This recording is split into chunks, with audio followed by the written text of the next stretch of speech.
আর সকালবেলা আমরা সাধারণত কি নাস্তা করে থাকি? আমরা সাধারণত খুব রিচ কার্বোহাইড্রেট ফুডগুলো নিয়ে থাকি।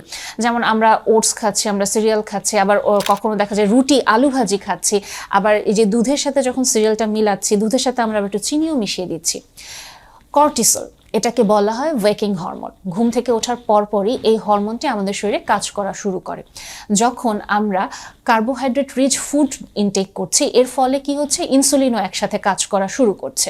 কর্টিসল সাধারণত আমাদের শরীরে যে চর্বি থাকে, এই চর্বিটাকে ভাঙতে সাহায্য করে। কিন্তু যখন আমরা উচ্চ কার্বোহাইড্রেট যুক্ত খাবার খাচ্ছি, তার ফলে ইনসুলিনও কাজ করছে।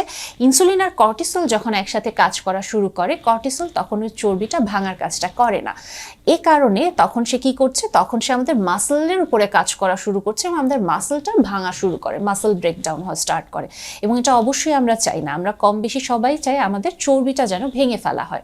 এ কারণে আমরা সকালের নাস্তাটা যদি করতেই চাই, অবশ্যই আমরা করতে পারি। সেই ক্ষেত্রে আমরা চেষ্টা করব আমরা হয়তো প্রোটিন রিচ ফুডটা রাখতে বা হেলদি ফ্যাট ডায়েট রাখতে।